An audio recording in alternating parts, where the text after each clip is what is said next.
Assalamualaikum warahmatullahi wabarakatuh. Mahasiswa yang saya cintai, pada kesempatan yang berbahagia ini kita akan melanjutkan perkuliahan pemulihan tanaman. Ini meneruskan apa yang sudah disampaikan oleh Prof. Suwarto, Prof. Toto, dan ini kebagian saya.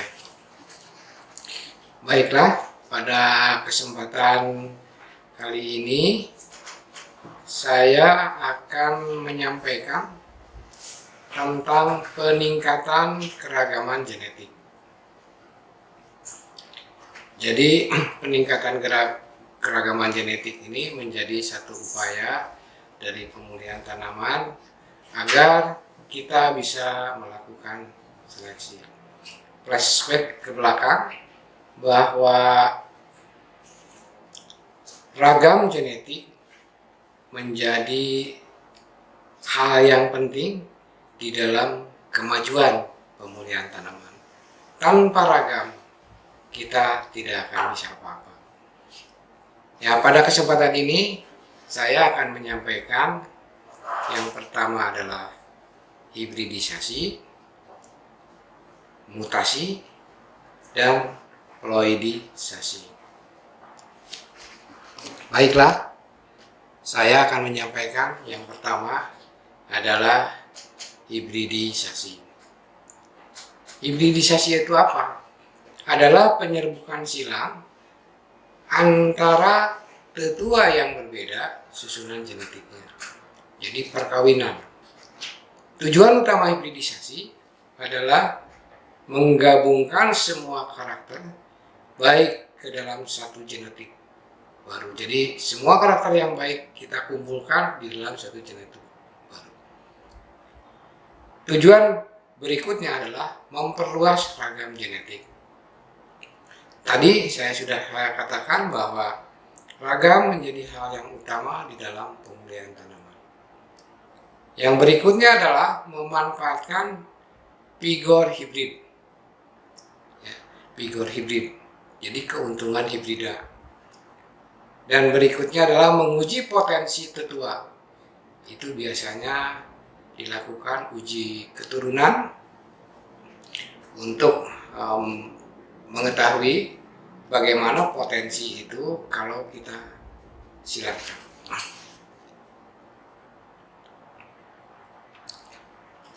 Hibridisasi pada tanaman menyerbuk silang biasanya untuk menghasilkan tanaman inbreeding atau perkawinan antar kerabat dekat atau untuk menguji potensi hasil suatu tetua. Jadi inbreed itu adalah perkawinan antar kerabat dekat.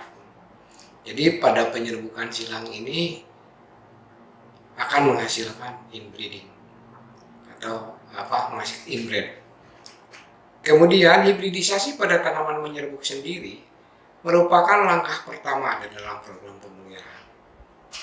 Karena tadi sudah menggabungkan berbagai sifat di dalam satu genotip. Karena umumnya pemulihan tanaman dimulai dengan menghilangkan dua tetua homozigot yang berbeda genotipnya. Nah, ini dalam rangka tadi menggabungkan semua sifat, ya, maka hibridisasi menjadi hal yang penting. Kemudian hibridisasi atau persilangan atau perkawinan ini dibagi ke dalam beberapa kategori. Yang pertama adalah hibridisasi intraparitas, hibridisasi interparitas, hibridisasi interspesifik, dan hibridisasi intergenerik. Jadi kategori hibridisasi itu adalah demikian, baik antar paritas, dalam paritas, antar spesies, dalam spesies, ataupun antar genus. Hibridisasi intraparitas itu apa? Persilangan dilakukan antara tanaman yang varietasnya sama. Ya, jadi varietas sama kita kawinkan, itu termasuk di dalam kategori hibridisasi intravarietas. Kemudian hibridisasi intervarietas. Jadi persilangan dilakukan antara tanaman yang varietasnya berbeda dari spesies yang sama. Disebut juga hibridisasi intraspesifik. Berikutnya hibridisasi intraspesifik. Tanaman dari dua spesies yang berbeda dengan dua genus yang sama disilangkan. Disebut juga hibridisasi intragenerik. Persilangan ini pada umumnya dilakukan untuk memindahkan gen ketahanan penyakit, hama, dan ketahanan kekeringan. Banyak berhasil pada varietas tanaman gandum, tanaman tomat, tebu, dan lain-lain. Hibridisasi intergenerik. Persilangan dilakukan antara tanaman dari jenis yang berbeda. Nah, jenisnya sudah berbeda. Jadi persilangannya. Beberapa contoh tanaman hasil persilangan ini yaitu Rapanobrassica, Rabaj, Mais Theosinte, Sugarcane sorghum, dan lain-lain. Juga biasanya digunakan untuk memindahkan karakter ketahanan penyakit, hama, dan kekeringan dari jenis tanaman liar ke tanaman budidaya. Jadi biasanya tanaman liar ini, karena tanaman liar ini hidupnya di alam, tidak terawat, biasanya dia memiliki gen-gen ketahanan terhadap penyakit maupun gen-gen ketahanan terhadap lingkungan-lingkungan yang mencekam, lingkungan yang tidak baik. Contoh dari intergenerik ini adalah Rapanobrassica. Rapanobrassica itu adalah suatu hasil persilangan antara Rapanus dan Brassica. Jadi Brassica itu adalah kubis, Rapano itu adalah jenis umbi yang putih itu, ya, maka dihasilkan Rapanobrassica. Itulah barangkali apa yang dimaksud persilangan atau hibridisasi dan beberapa macam perkawinannya dan sumbernya sudah kita ketahui. Jadi hasil dari hibridisasi ini berupa keturunan-keturunan ini akan memperlihatkan ragam genetik yang berbeda-beda. Tadi sudah saya sebutkan dengan ragam genetik yang berbeda, maka kemungkinan kita akan mendapat struktur genetik yang kita inginkan. Berikutnya adalah mutasi. Mutasi ini mengandung pengertian adalah perubahan genetik. Mutasi kita pisahkan menjadi dua.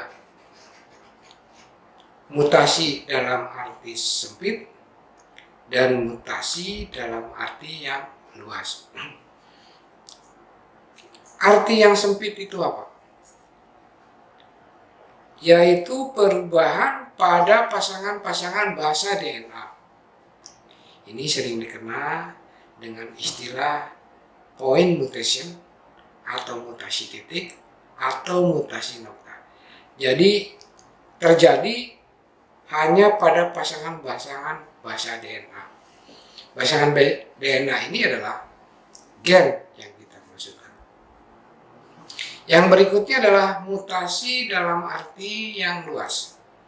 Nah, kalau dalam arti yang luas, ini menunjukkan bahwa terjadi perubahan jumlah dan struktur kromosom. Ini pengertian yang sangat besar, karena jumlah kromosom berubah. Kemudian struktur kromosom juga bisa berubah. Itu pengertian dari mutasi dalam arti yang luas. Perubahan akibat mutasi ini sifatnya akan menurun. Nah, ini yang selalu kita manfaatkan. Hanya apa yang jadi masalah, bahwa kalau kita melakukan induksi mutasi, seringkali kita tidak bisa menduga apa yang akan terjadi, sehingga dikatakan mutasi di dalam penggunaannya untuk pemulihan tanaman ini bersifat untung-untungan. Jadi kita hanya bisa mengarahkan saja. Berikutnya adalah mutasi ini adalah sumber penyebab keragaman genetik. Ya, jadi mutasi adalah sumber penyebab ragam genetik. Tanpa mutasi, maka apa yang terjadi? Gen-gen pengendali sifat tertentu akan seragam. Kalau seragam, berarti kita tidak akan bisa memilih. Kemudian alel-alel tidak terbentuk, bahwa gen itu terdiri dari alel-alel berpasangan, gitu ya. Maka karena tidak terbentuk, tidak dapat dilakukan analisis genetik. Kemudian organisme tidak mampu bertahan dan beradaptasi terhadap perubahan lingkungan. Tadi karena tidak ada perubahan dalam sistem gennya kalau tanpa mutasi.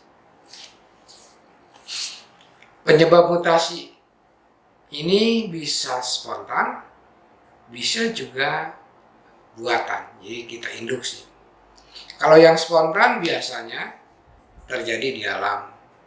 Laju mutasi itu sangat lambat. Ya, ini biasanya lajunya itu 10 min 9, 10 pangkat min 9 sampai 10 pangkat min 9 pasangan nukleotida yang termutasi per generasi. Jadi sangat lambat dan sedikit yang berubah. Kenapa? Karena dengan sedikitnya terjadinya perubahan pada tataran gen, maka ini menjadi mutasi yang lambat. Penyebabnya secara persis tidak kita ketahui. Sementara mutasi buatan yang induksi, jadi mutasi yang kita induksi, kita buat, misalnya terjadi karena pelakuan bahan penyebab mutasi. Karena ada mutagen. Ya, mutagen itu yang menyebabkan mutasi. Bisa fisik, bisa kimia, bisa biologi, dan lain sebagainya. Nah, dengan kita melakukan induksi, maka laju mutasi akan meningkat. Jadi bisa 10 pangkat min 6 sampai 10 pangkat min 5. Ini sifatnya induksi buatan ini hanya meniru dengan kejadian mutasi alami. Alel-alel yang terbentuk tidak dapat diramalkan. Sifatnya random, untung-untungan. Sudah saya katakan tadi bahwa pemanfaatan mutasi itu yang bisa kita lakukan hanya mengarahkan. Jadi kalau suatu materi genetik kita lakukan mutasi, kita induksi, kemudian yang setelah kita induksi ini diturunkan misalnya, maka kita arahkan, kita uji apakah materi genetik ini toleran terhadap kekeringan. Kita uji dengan kekeringan. Apakah toleran dengan misalnya naungan. Kita uji dengan penggunaan naungan. Maka dikatakan mutasi ini adalah sifatnya random, tetapi kita hanya bisa mengarahkan saja. Macam-macam mutasi. Mutasi bisa berlaku pada materi genetik. Yang pertama, mutasi kromosom. Jadi terjadi perubahan benang kromosom yang dapat berakibat terjadinya perubahan susunan atau letak beberapa gen. Ya. Jadi karena benang kromosom berubah, maka susunannya dan gen yang terletak pada kromosom itu juga akan berubah. Ya. Apa yang berubah? Macamnya. Ada perubahan translokasi, perubahan gen, letak gen, inversi, membalikan susunan gen, delesi, hilangnya satu gen, atau duplikasi. Duplikasi adalah duplikasi dari suatu gen. Itu akibat mutasi kromosom. Maka apa yang akan terjadi? Tanaman menjadi steril, akibat matinya tepung sari. Tepung sari mati, ya nggak bisa melakukan pembuahan. Akhirnya akan steril. Kemudian berikutnya tadi kita bicarakan tentang mutasi gen, mutasi kromosom. Kita sekarang bicara tentang mutasi gen. Di mutasi gen ini dapat terjadi dua arah. Biasanya dari yang dominan ke arah yang resesif atau sebaliknya. Apabila kita lihat pada slide ada gambar, jadi A besar itu berubah menjadi A kecil atau sebaliknya. A kecil menjadi A besar. Nah, jadi yang paling umum terjadi adalah dari yang dominan ke resesif. Sementara yang bawah ini adalah yang kurang begitu terjadinya mutasi. Kalau terjadi perubahan A besar menjadi A kecil itu perubahannya dapat langsung teramati. Kenapa? Karena sifat dominan dan sifat resesif jelas terlihat. Tetapi kalau terjadinya perubahan yang dominan homozigot A besar ke yang heterozigot, maka perubahannya tidak secara langsung kita ketahui. Perubahan harus diamati lewat keturunannya. Ini sering terjadi pada sifat-sifat kualitatif. Misalnya tanaman Cerulea pada sifat tinggi tanaman, panjang dan lebar daun, ketahanan terhadap penyakit, kandungan protein, dan beberapa sifat fisiologis yang lain. Yang berikutnya adalah mutasi genom. Tadi ada mutasi kromosom, mutasi gen, dan berikutnya adalah mutasi genom. Kita ketahui mutasi genom ini adalah yang menyebabkannya perubahan banyak gen. Baik sifat kuantitatif seperti produksi atau sifat-sifat yang lain. Perubahan yang terjadi sering sulit teramati dan baru terlihat melalui analisis statistik. Ini adalah salah satu yang menimbulkan ragam pada populasi. Mutasi ini dapat terjadi karena misalnya radiasi. Ya. Apa objeknya? Biasanya adalah objek bagian tanaman yang digunakan biji misalnya. Itu bisa kita lakukan penyinaran dengan menggunakan radiasi dengan dosis tertentu.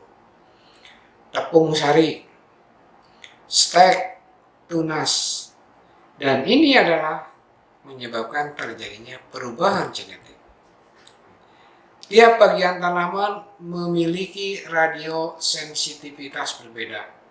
Jadi kalau saudara menggunakan biji, menggunakan tepung sari, stek atau tunas, tentu dosis radiasinya pun akan berbeda. Karena masing-masing bagian tanaman ini memiliki radiosensitivitas yang berbeda. Dan ini reaksi masing-masing objek mutasi ini tergantung pada kondisi fisiologis tanaman dan kondisi pra dan pasca perlakuan. Ya. Biji paling mudah digunakan karena mudah ditreatment. Nah ini banyak digunakan dalam penggunaan radiasi adalah objeknya adalah biji, karena biji lebih mudah ya digunakan dan banyak. Ada beberapa varietas, misalnya varietas kedelai yang hasil dari radiasi. Jadi kita treatmentnya dengan menggunakan radiasi. Baik, ada sekarang bahan mutagen kimia. Objek bagian tanaman yang digunakan sama, bisa biji, bisa stek dorman yang direndam dalam konsentrasi mutagen tertentu. Jadi bahan kimia ini menjadi bagian di dalam merubah genetik, struktur genetik, sehingga menghasilkan fenotip yang bervariasi. Misalnya batang kita kerat, tempeli dengan kapas basah yang sudah dicelupkan dengan mutagen, atau mutagen ini kita suntikan di dalam batang. Kemudian mutagen dapat diberikan ke media tumbuh. Kemudian polen diletakkan dalam ruang tertutup, diuapi dengan uap mutagen. Jadi semua ini adalah bahan-bahan kimia ini dapat merusak struktur gen yang ada sebagai objeknya. Ya, jadi ini diharapkan nanti bisa diturunkan dan menimbulkan ragam di dalam berbagai sifat. Pengaruh mutagen pada objek mutasi biasanya banyak orang mengistilahkannya adalah atau memberikan simbol berupa generasi M besar 1. Jadi objek yang dimutasi ya maka generasi M1. Nah, bagaimana pengaruhnya? Itu dapat berwujud kerusakan tanaman atau juga letalitas, efek sitologis, sterilitas, atau titik-titik dan garis-garis pada daun. Nah ini yang terakhir itu titik-titik bisa juga orang menganggap bahwa itu adalah suatu karya karena tanaman menjadi baik, lucu karena ada titik-titik pada daunnya atau garis-garis pada daunnya, memiliki nilai-nilai estetika keindahan. Nah ini bisa kita gunakan dengan mutasi. Kita lihat kerusakan tanaman dan letalitas. Kerusakan tanaman ada 4 golongan, yaitu kerusakan fisiologis, adanya mutasi gen, adanya mutasi kromosom, adanya mutasi sitoplasma. Jadi mutasi sitoplasma itu adalah mutasi yang terjadi pada bagian sitoplasma dari suatu sel. Mutasi gen dan mutasi kromosom dapat diturunkan dari generasi M1 ke generasi selanjutnya. Efek fisiologis karena kerusakan fisiologis hanya terjadi pada generasi M1. Jadi begitu kita rusak dengan menggunakan mutagen, maka generasi itu menjadi rusak.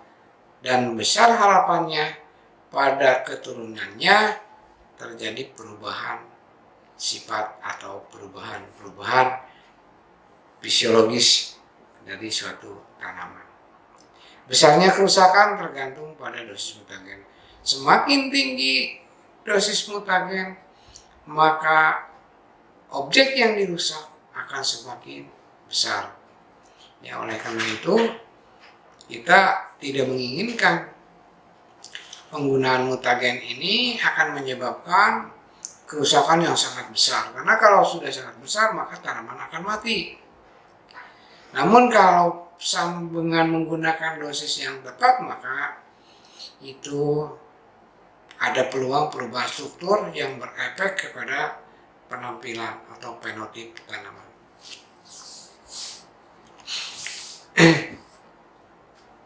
Kerusakan tanaman dan letalitas itu bagaimana?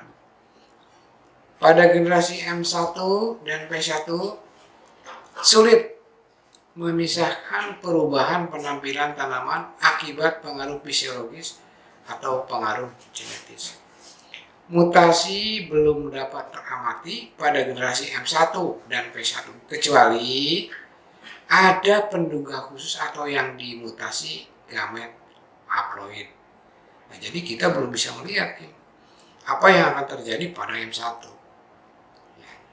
Maka untuk kepentingan pemuliaan diharapkan perlakuan mutagen dapat menghasilkan efek fisiologis yang kecil namun efek genetis yang besar atau kuat. Jadi sifat fisiologisnya tidak terlalu banyak berubah namun secara genetis cukup besar dan kuat pengaruhnya.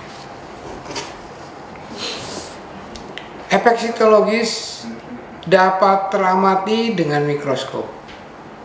Ya, jadi kita tidak bisa secara manual atau secara visual kita lihat. Namun efek sitologis ini dapat teramati dengan menggunakan bantuan mikroskop. Kromosom yang termutasi terlihat lebih lengket dan bergerombol lebih banyak pada sel-sel yang sedang bermitosis dan bermeiosis. Yang teramati adalah tipe mutasi kromosom, bukan tipe mutasi gen.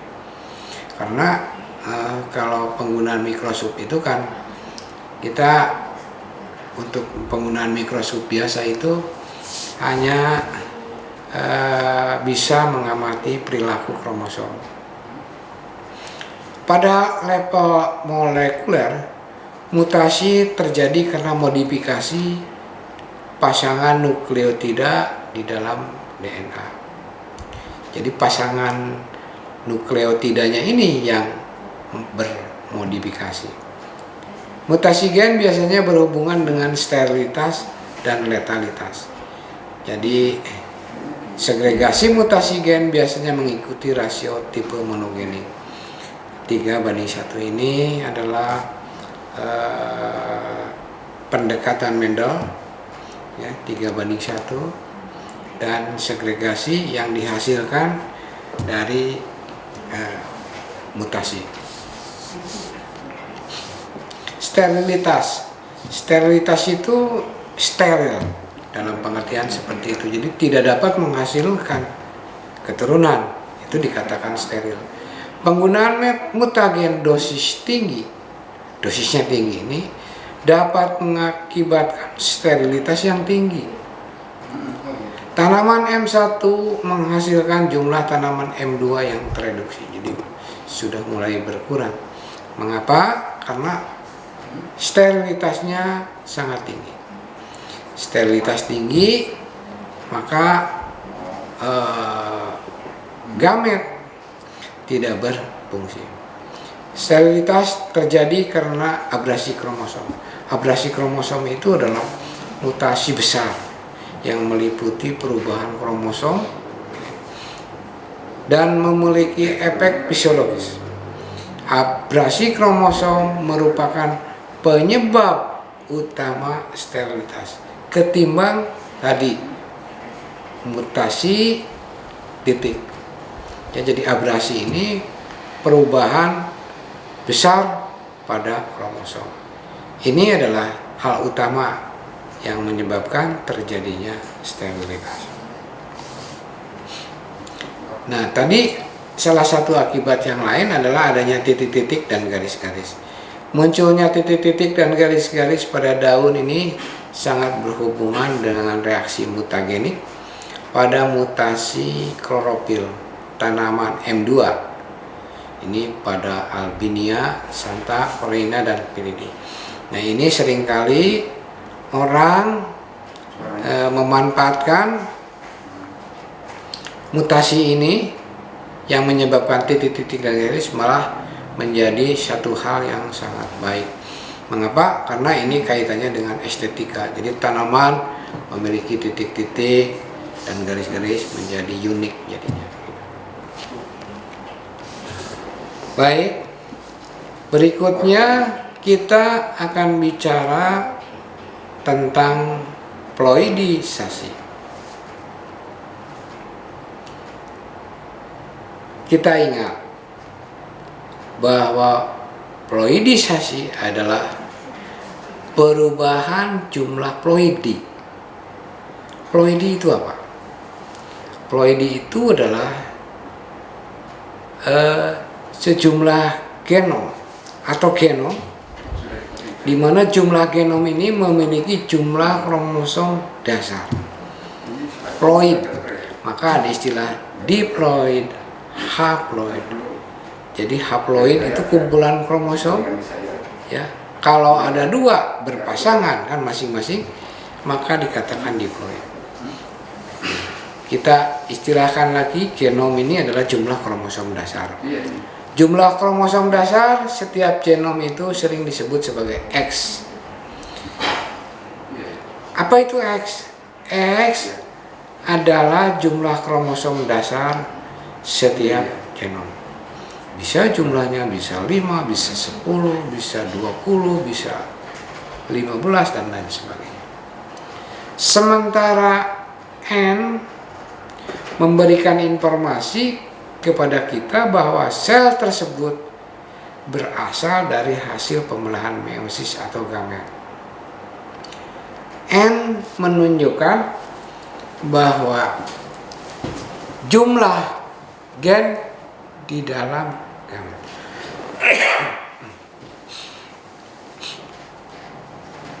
Dua N misalnya. Informasi apa yang diperoleh? Informasi yang menyatakan bahwa sel tersebut berasal dari gabungan dua buah gamet. Zigot, ya, dua buah gamet nanti membentuk zigot di dalam pembuahan, maka ini adalah menjadi diploid. Jadi ploidisasi ini adalah tadi saya katakan ploid. Ploid itu genom. Ya. Jadi poliploidi ini adalah suatu keadaan sel atau individu dengan tambahan satu atau lebih genom dari jumlah kromosom dasarnya. Tanaman poliploid tersebar luas di alam. Pada angiospermi itu sekitar 30%, Gramini 70%, Cruciferae 42%, Leguminosae 23%. Ini tersebar secara luas di alam. Jadi poliploid. Karena poliploid biasanya lebih tahan di lingkungan tertentu. Populasi poliploid memiliki kemampuan kompetisi yang lebih baik dibandingkan moyangnya yang diploid. Jadi saya ingat dulu bahwa misalnya padi ini, apakah padi yang sekarang itu 2N-nya sama dengan 2X? Gitu. Ya karena dulu ada orang yang mencari bahwa mencari padi yang 2N, 2 sama dengan 2X. Karena katanya yang sekarang bukan 2N sama dengan 2X gitu. Bisa jadi 2N sama dengan 4X. Dan ini ditunjukkan dengan daerah penyebaran yang lebih luas, memiliki toleransi yang lebih tinggi terhadap lingkungan yang ekstrim. Banyak tanaman budidaya berupa poliploid alami, misalnya pisang, gandum, kapas, tembakau, tebu, ubi jalar, dan lain-lain.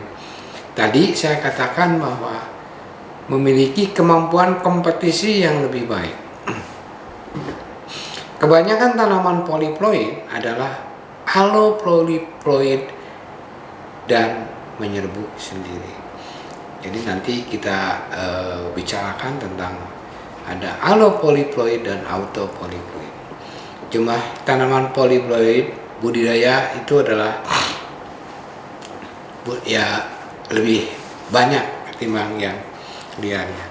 Tanaman polyploid budidaya berperan besar di dalam penyediaan protein, lemak, karbohidrat dunia dibandingkan tanaman diploid. Barangkali seperti yang sekarang saudara-saudara makan, ini adalah tanaman-tanaman polyploid. Macam-macam tanaman polyploid. Tanaman polyploid kita golongkan menjadi dua.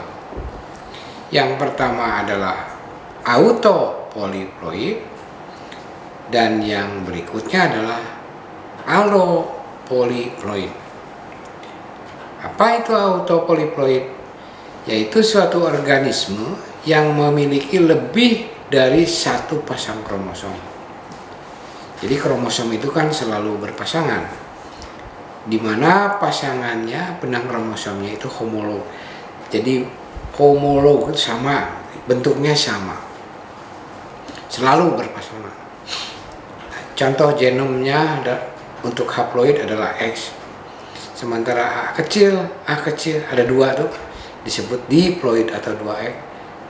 A-nya 3 dikatakan triploid 3X dan seterusnya.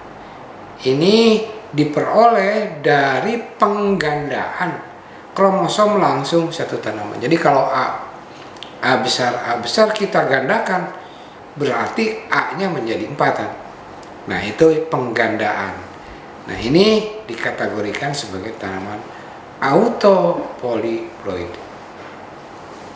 Sementara tanaman polyploid yang allopolyploid itu adalah organisme yang memiliki lebih dari satu pasang kromosom, di mana pasangan benang kromosomnya tidak homolog. Nah, kalau tidak homolog berasal dari mana? Kalau pada autopolyploid adalah penggandaan, kalau dalam allopolyploid itu adalah berasal dari perkawinan atau dari organisme lain pada saat perkawinan. Contoh allotetraploid misalnya A besar, B besar, B besar. Ini adalah ada 4. Maka dikatakan 4X. Nah, 4X ini A besar, B besar, diperoleh dari mana? Dari penggandaan kromosom hasil persilangan interspesifik. Kalau autopolyploid kan tadi diperoleh dari penggandaan, misalnya penggunaan koefisien, ya, itu digandakan. Kalau ini yang allopolyploid ini diperoleh dari penggandaan akibat dari persilangan interspesifik. Kalau interspesifik berarti kan kromosomnya banyak berbeda. Nah, maka begitu menggabung dia tidak bisa melakukan meiosis secara sempurna. Oleh karena itu maka salah satu kesulitan kita mengatasi persilangan interspesifik. Polyploidy mengakibatkan inti sel lebih besar. Ini sebagai akibatnya. Akibatnya adalah inti sel lebih besar. Demikian pula volumenya bertambah. Apa efeknya? Tanaman akan lebih rimbun, daun lebih besar dan tebal, bunga lebih besar. Demikian pula buah, sel dan intinya juga lebih besar. Nah, akibat inti lebih besar, ya, sel besar, maka kemungkinan kandungan vitamin dan protein bertambah. Dan periode vegetatif menjadi lebih panjang. Ini ciri dari suatu tanaman polyploid. Perubahan volume sel, tadi sel menjadi besar, juga mengakibatkan gangguan fisiologis yang dapat merugikan tanaman. Jadi kalau volume selnya itu ada keuntungannya. Ada keuntungannya, volumenya besar. Jadi kalau kita butuhkan proteinnya ada di dalam sitoplasma misalnya, ya, volume selnya menjadi besar, lebih besar, maka protein menjadi besar kan? Namun juga akibat daripada perubahan volume sel ada akibat lain, yaitu gangguan fisiologis, dan ini tentu saja dapat merugikan tanaman. Seleksi alami terhadap populasi poliploid yang baru terbentuk cenderung mendapatkan tanaman dengan ukuran sel yang kecil dan fisiologisnya stabil. Nah, ini prinsip-prinsip ini adalah seleksi alami. Jadi kita tidak selalu menginginkan sesuatu yang lebih baik atau lebih banyak. Nah, itu yang kita lakukan. Tetapi secara alami ukuran selnya akan kecil. Jadi seleksi alaminya itu selnya akan kecil. Demikian juga proses fisiologisnya menjadi stabil. Sifat-sifat khas tanaman poliploid banyak disukai. Tantangannya adalah bagaimana cara memperbaiki gangguan keseimbangan fisiologis serta dalam waktu yang bersamaan dapat memelihara sifat ploid yang diharapkan. Nah, ini adalah tanaman poliploid tentu saja memiliki keuntungan kerugiannya. Nah, maka keuntungan ini yang banyak disukai barangkali, ya, sehingga kita mengharapkan terjadi gangguan keseimbangan fisiologis tidak terjadi. Contoh gangguan keseimbangan fisiologis sifat buruk pada tanaman poliploid, mudah dan dalam menyimpan dan menggunakan air. Salah satu contohnya adalah itu. Jadi fisiologis terganggu, stomatanya besar. Stomata besar ini akan mengakibatkan transpirasi yang cukup besar pula. Dan kadang-kadang perkembangannya lambat. Ini adalah akibat terjadinya keseimbangan fisiologis. Nah, seperti saya katakan tadi, misalnya kalau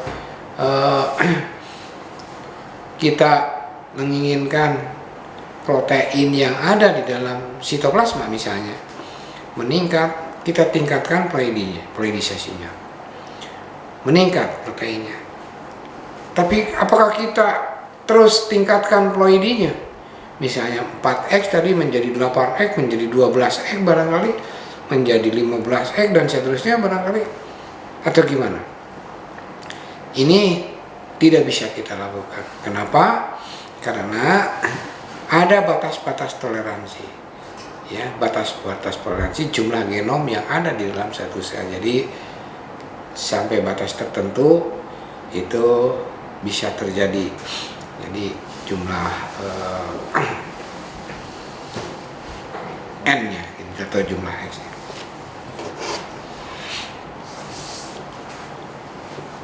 Tanaman poliploid dapat terjadi secara spontan dan juga melalui induksi.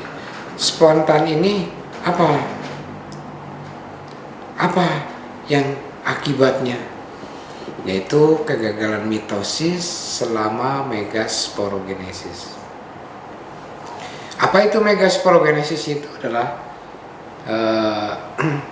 pembentukan megaspor. Jadi pembentukan sel betinanya berarti, ya, gamet betina.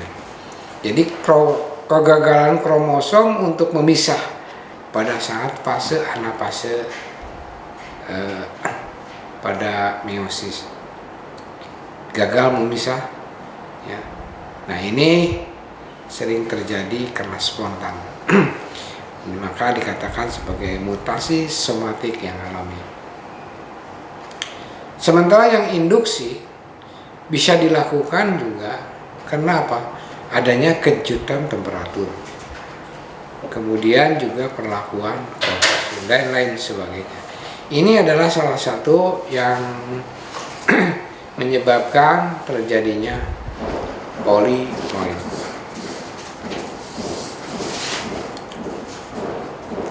Kita lihat autopolyploid. Autopolyploid ini terjadi, ya, problemnya adalah problem fertilitas pada tanaman autopolyploid. Problem fertilitas atau sterilitas ini disebabkan oleh apa? Adanya ketidakteraturan pasangan kromosom pada waktu terjadi pembelahan meiosis, yaitu kromosom yang berpisah menyebabkan gamet-gamet tidak mampu hidup dan semi steril. Jika kromosom pada anabasa satu terpisah, mengakibatkan terbentuknya gamet-gamet yang diploid yang stabil. Jadi kalau memisah misalnya triploid ini 3N misalnya, 3N, maka pada saat dia meiosis, maka memisah yang satu kutubnya adalah N, yang satu kutubnya 2N. Atau barangkali yang satu kutubnya kosong, tidak memiliki kromosom, yang lain memiliki kromosom 3. Nah, itu menyebabkan adanya sterilitas. Keseimbangan fisiologis yang terganggu menyebabkan berkurangnya fertilitas. Perubahan sifat lain, misalnya perubahan ukuran bunga, menyebabkan perubahan dan dalam kemampuan serangga mengadakan penyerbukan pada tanaman. Itu tanaman allopolyploid. Autopolyploid ini prospeknya bagaimana? Jumlah kromosom bahan asal relatif lebih sedikit. Jadi kalau kita menggandakan kromosom, ya akan keberhasilannya akan lebih tinggi apabila jumlah kromosomnya relatif sedikit. Dan jumlah kromosom gandanya tidak melebihi jumlah optimum. Tadi yang saya katakan ada keterbatasan dari jumlah kromosom. Jadi kalau terlalu tinggi akibat digandakan, itu tanaman tidak menjadi baik. Bahan asal harus berupa populasi menyerbuk silang, sehingga kombinasi pada tingkatan ploidnya mudah terlihat dan efek heterozigositasnya dapat dimanfaatkan. Efek heterozigositas itu adalah efek dari akibat bergabungnya gen-gen itu. Misalnya juga pada spesies-spesies tanaman penghasil daun, bukan budi. Ini penggunaan daripada autopolyploid. Allopolyploid. Bila genom dari spesies yang berbeda, karena allo itu genomnya berbeda, akibat adanya interspesifik hybrid, jadi persilangan antar spesies yang berbeda bergabung, maka susunan genetiknya itu biasanya steril. Kenapa steril? Karena ada ketidaksesuaian, ada ketidakcocokan pada saat gen-gen itu berpasangan. Nah, maka akibatnya tanaman F1-nya sebagai hasil persilangan interspesifik steril. Tidak ada atau hanya beberapa kromosom yang homolog. Jadi karena kromosom ini kan bermacam-macam. Kadang-kadang hibrid F1 yang steril menghasilkan beberapa gamet yang tidak terreduksi, sehingga menghasilkan turunan yang fertil karena memiliki kromosom homolog yang bermeiosis. Jadi nanti kemungkinan ada yang fertil atau kemungkinan juga ada yang steril. Hambatan dan prospek keberhasilan induksi allopolyploid. Nah, jadi kita mencoba melakukan induksi dengan percobaan pembuatan mutasi pada allopolyploid ini. Penggandaan jumlah kromosom hibrida tidak selamanya berhasil dengan mudah. Karena setelah berhasil mendapatkan hibrida yang jumlahnya sedikit, dihadapkan pada kesulitan perlakuan terhadap tanaman untuk mendapatkan sektor tetraploid yang mampu membentuk tetraploid. Nah, ini adalah hambatan yang terjadi apabila kita melakukan induksi alopoliploid. Dalam praktek, terlebih dahulu dilakukan penggandaan kromosom pada tetuanya, kemudian melakukan persilangan. Jadi misalnya kita gandakan dulu menggunakan colchicine pada tetuanya yang akan dilakukan persilangan. Alopoliploid, kesulitan yang dihadapi pada induksi alopoliploid. Adanya hambatan inkompatibilitas pada kedua spesies yang akan disilangkan. Jadi kalau kita mengawinkan dua spesies yang berbeda, maka kromosomnya tidak banyak yang sesuai, yang kompatibel. Nah, sehingga terjadi ketidaksesuaian atau ketidakcocokan. Kalau tidak cocok, berarti pada saat meiosis kan tidak berpasangan dengan baik. Nah, ini hambatan utama di dalam pembentukan alopoliploid. Jika pembuahan berhasil, ternyata berhasil terjadi pembentukan embrio, ini akan terputus. Kenapa? Terjadi aborsi embrio. Nah, jadi alopoliploid itu demikian. Misalnya tidak terbentuknya cadangan makanannya, ya, sehingga begitu zigot tumbuh embrio tidak punya makanan, maka dia akan mati. Nah, hal demikian maka dapat kita tanggulangi dengan penyelamatan embrio. Istilahnya embryo rescue. Ya, jadi embryo rescue itu mencoba embrionya sebelum mati karena tadi kekurangan cadangan makanan, maka embrio kita ambil, pindahkan, kita berikan makanannya agar embrio ini bisa tumbuh dan berkembang dengan baik. Saya rasa untuk kuliah kali ini tentang peningkatan keragaman genetik dicukupkan sekian, dan saya tekankan pula bahwa ini adalah bagian cara, jadi sebagian cara di dalam rangka peningkatan keragaman genetik. Mengapa demikian? Karena ada beberapa hal lagi, ya, selain ketiga yang kita sebutkan tadi, dengan hibridisasi, dengan mutasi maupun poinisasi, ada juga yang menyebabkan keragaman genetik dalam cara-cara, misalnya rekayasa genetik, ya, dengan kultur jaringan, misalnya ada yang disebut penggunaan kalus misalnya. Kemudian juga ada transformasi genetik, misalnya dengan transgenik, ya, itu akan meningkatkan ragam. Saya kira pada kesempatan yang berbahagia ini saya ucapkan terima kasih.